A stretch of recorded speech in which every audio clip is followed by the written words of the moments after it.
We lived in a small town near the edge of the forest.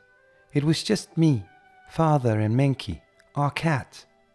Mother had died giving birth to me, and Father always said that the gods couldn't allow two angels to be in his life, so they had called Mother to their side.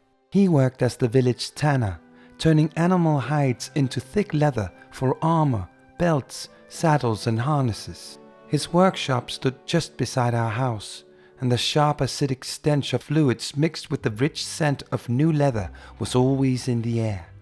He spent countless hours there, and so did I. The place was a maze of vats, barrels, and hides. The vats were made of stone and half sunk into the ground. The front ones were mild, filled with water, lime, and ash for soaking and scraping. But in the back room stood the dangerous vats, where hides were steeped in stronger fluids that could burn through wood.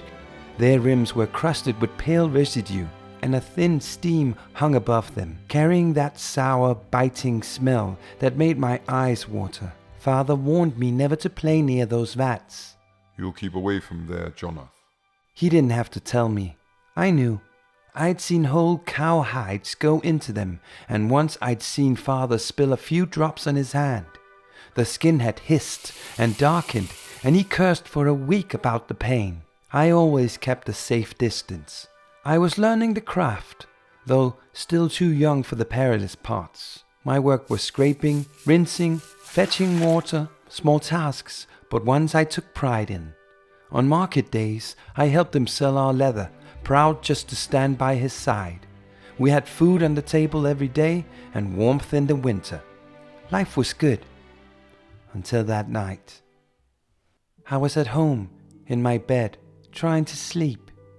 Father should have been home by now. Tomorrow was market day, and we had to get up early and prepare the stand. I knew where he was, of course, the bronze flagon. He liked his ale, but he wasn't a drunk. I could hear the voices and laughter from the tavern. We lived right next to it, only a mere 30 yards from it. I turned to one side, then the other. I wasn't going to find rest. It was not because I was worried. It was because I was curious. What was so important at the flagon that my father would stay for so long? I got out of bed, put on my clothes, and lit the lantern that stood on the shelf just outside the bedroom. In the living room, I saw Menki curled up in her usual spot. She looked at me, then got up and followed me as I left the house and walked towards the tavern. We walked together for a while, and then she ran out into the night. She often did that. She'd usually return with a mouse or a squirrel she'd caught. Other times she'd come home, full and tired, after eating gods know what kind of animal. She took care of herself, and I always left the window above her spot in the living room ajar. She came and went as she pleased, mostly for comfort, but also to be fed when she was too lazy to hunt herself. I reached the bronze flagon and could hear laughter and loud voices from inside. I walked in the door and was greeted by the smoke from several pipes, the smell of roasted beef and ale. There were several guests in the tavern. I recognized most of them from town, and my father was among them. They were all standing around a long table in the middle of the room. At one end of the table sat a giant of a man, and on the table itself, in front of him, stood a halfling, gesturing with his arms as he spoke to the crowd. So there I was, in the forest, hanging upside down in my own trap, as this monster came clawing and barking at me. This is it, I thought. I'm going to end up as food for this ugly creature. What did you do? Well, obviously, I let out some gas. And it smelled worse than the monster.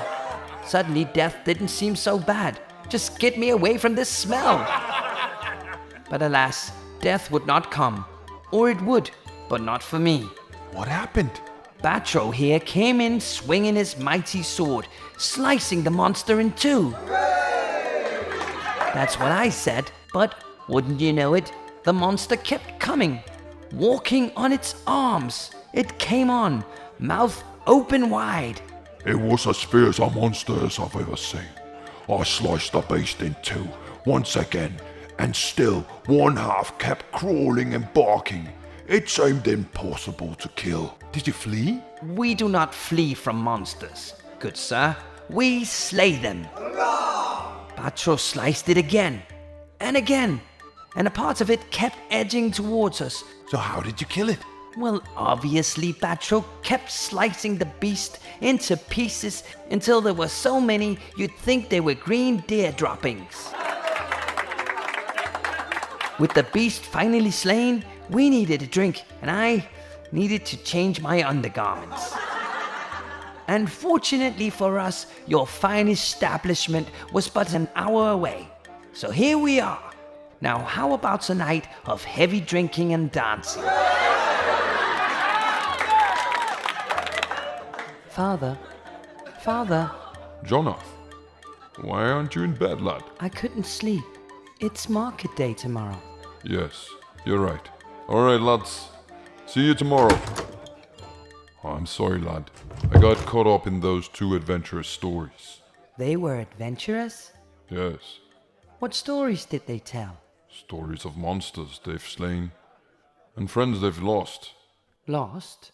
Yes, being an adventurer is a dangerous life. It sounds exciting, but few live to tell the tale of their adventure. Much better being a tanner. It's safe and predictable. Let's get home and get some rest. I'm exhausted. Yes, Father. I was tired as well. We could hear the singing and dancing from the bronze flagon as we went back to the house. Menki was back as well. She seemed slow and sluggish. She must be as tired as me, I thought. She walked around a bit before lying down on her usual spot beneath the window. I went over and ran my fingers through her fur. She had a foul smell on her breath. What did you eat this time? She gave a small purr and closed her eyes. I went back to bed. Outside, the laughter from the bronze flagon carried through the night, and I lay wondering what an amazing life it must be to be an adventurer. And then I fell asleep. I had a strange dream about Menki. I dreamt that she was yowling in discomfort, almost as if she was crying. It was small at first, but then it grew louder, larger, until I woke up. I looked over at Father's bed. He was sleeping, a light snore on his breath. It was still night, and I could still hear laughter and music from the tavern. I thought about my dream. Had I dreamt those sounds, or had I actually heard them? Menki? I got out of bed and went into the living room. The moon gave a soft glow through the windows, but it wasn't much. Menki was still in her usual spot, beneath the window, which was wide open. The wind must have blown it open, I thought, because Menki hadn't moved. Something seemed off. In the dim light, I could see the silhouette of Menki, but it looked different. I walked over to her, and the closer I got, the more I could tell something was wrong. And then I stepped in something wet. I couldn't tell what it was in the dim light, but it was like a pool centered around Menki. And then I realized it was a pool of blood. I knelt down beside her. Menki? From the back, Menki looked somewhat normal. But when I carefully lifted her off the ground, she barely weighed anything. I turned her around, and what I saw was so grisly that the thought of it still makes me shudder. Her whole belly had been split open, as if something had ripped her up from the inside. Even the lower part of her face had been torn apart, her jaw broken in two. Shocked, I immediately threw her back down. I was about to go and wake Father, but then I noticed a trail of blood going up the wall and out the window. I heard a weird sound from outside, like the growl of some beast. I went over to the window, my bare feet walking through the pool of blood, and looked out. My eyes followed the blood trail. It led towards the bronze flagon, and then I saw where the growling came from. At first, it looked like a strange lump of green hide with long arms. Arms that were half walking, half dragging this strange beast towards the tavern. I couldn't see its face, but as it moved, I saw that its body was growing. Not just in size, but limbs were growing as well. It looked as though scraps of hide and flesh were knitting themselves together. 2 legs began to grow where there had been none before, and in a matter of moments, the creature was running towards the tavern on fully grown legs. It was a large creature, at least 12 feet tall, with 2 arms, 2 legs, and it had a rough green hide. It was almost at the tavern. I ran through the living room, nearly slipping in Menki's blood, and into the bedroom. Father! What? Father Menki, What? outside! Calm down, lad. What is it? Screams came from the inn. My father looked at me puzzled. Then my father quickly got up. Stay here. Father, no! It's... Stay here. He bolted out the door. I watched him leave. I wanted to heed his words, but I ran out of the room, past the living room, the window, and Menki's torn body. I ran out of the house and turned the corner. A fire had started inside the bronze flagon, and it was spreading fast. People were running away from the tavern. Some lay dead, their bodies mutilated, as if they had been torn apart. I saw my father grabbing a person who was lying down. Motko, the barkeep. Father was dragging him away from the burning building and towards our house. Even from afar, I could see the fear on Father's face, and I knew it wasn't the fire that scared him. It was what was in front of the burning tavern. For there stood the creature, a brutal monster. Lit by the light from the fire, I could now see its enormous tusks, its long sinewy arms, and its sharp claws. Facing the hulking creature was the warrior from the tavern called Batro, and behind him stood the halfling. The warrior swung his sword at the monster, slicing open its belly. Dark blood gushed out, and its entrails spilled out onto the ground. But the monster barely seemed to notice. It swung one massive arm, claws ripping into the warrior's side. The other arm followed, sinking deep into flesh and bone. With a guttural roar, the creature pulled, rending the warrior in two as his scream pierced the night. Batro! The halfling cried out. He ran up and put his blade through the monster's back. Blood spurted out, but again the creature hardly seemed bothered. It ripped off an arm and half of the warrior's face and threw him to the ground. The halfling stabbed it again, and this time it seemed to notice. It half turned and lashed out with one of its arms, hitting the halfling with its backhand. He staggered back, the swelling on his face already showing. The beast then grabbed its own entrails and shoved them back into the gaping wound in its belly. The halfling stood in shock, and so did I. It was then that I noticed that the blood no longer poured from its back. The wounds had healed, and the wound on its belly was closing fast, the green flesh regrowing rapidly. The monster then turned and moved towards the halfling. He tried to turn and run, but the long arms of the monster reached him before he could get away. It grabbed him in one hand. Its long fingers wrapped around his waist.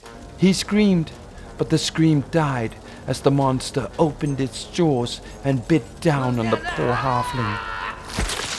There was a sickening crack, and then a rip as the monster bit off his head and threw the rest of him aside. A few chewing crunches were followed by a triumphant roar. I wanted to run, but Father was still dragging Motko towards the house. Father! My father looked back at me, and so did the monster. What a fool I was. The creature growled and took a step towards me. My father and I exchanged glances. Jonath, run! My father yelled, and he let go of Motko and ran towards me. I turned and ran towards our house. Behind me, I could hear the heavy steps of the monster, slow at first, then faster and faster. My father came to my side just as we ran through the door. I turned and saw the hulking monster coming at us, only a few steps away. My father shut the door and barred it with a large oak beam standing against the wall. Just as he did, the whole house shook as the beast smashed into the door. Once, then twice, then again. We looked at each other. We both knew that it wouldn't hold for long. Go to the workshop. I'll lure it away. But Go, lad. I ran through the house and out the back door and over to Father's workshop. As I reached the door, I heard a loud crash from the house, wood splintering and bricks falling. I froze. Father. I could hear more crashing and things breaking from within the house and the monsters growling. Just as I thought to myself that I should have closed the back door, the door and door frame exploded into pieces as the brutal beast came crashing out. It looked from side to side and then spotted me. I ran into the workshop and slammed the door behind me. It wouldn't hold for long. I looked around for a place to hide. I heard footsteps, not running, but walking, and I could hear the monster talk. I couldn't understand the words, but it spoke. It was getting closer.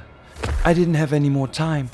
I ran to the end of the room, by the vats I've always avoided, and hid behind the barrels. The door flew open as the monster smashed it from its hinges. I looked at it from behind the barrels. Hunched over, it forced its way through the door frame, breaking off small bits of wood. It sniffed the air and then curled its face in disgust. The fluids in the workshop had an unpleasant smell, at least if you weren't used to it. The monster then started to talk again. I looked around in panic. There was nowhere to run. The monster took a few steps, then stopped by one of Father's vats filled with water. It growled and started smashing the vat, water flowing out onto the ground. It ripped down several hides and tore them apart as it roared. It then moved closer and closer, until the barrels I was hiding behind were the only thing between us. The monster bent down and looked between the barrels. Its eyes locked with mine, and I knew a brutal death awaited me. Jonath! Father! He stood in the entrance of the workshop, axe in hand. The monster spun and growled at him. I knew I had to do something fast, or the monster would tear Father apart. I pushed the barrel in front of me with all my strength, tipping it over and spilling its contents. The acidic fluid hissed as it poured over the legs of the beast. The beast roared, and the smell was horrible. I ran in an arc around barrels, vats, and the roaring beast towards my father. The monster came after me, destroying barrels and vats as it came. I was certain we both would die, but as I reached Father and looked back, I saw the monster sizzling and popping. It had smashed vats with my father's most dangerous fluids, and the contents had spilled out over it. It was still moving forward, but as I looked, it stepped into another vat, its leg getting stuck. The monster was corroding, and it wasn't long before its legs were completely gone, and I noticed that these wounds weren't closing like the ones it had gotten from the adventurers. The monster was dragging itself towards us, its brutal tusks snapping at us. it's not healing. I cried as I ran over to a barrel and overturned it, its acidic content flowing towards the monster. Father took a second to realize what I meant, and then did the same.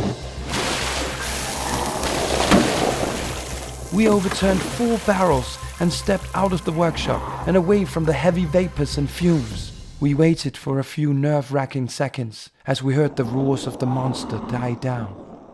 Then a scraping sound.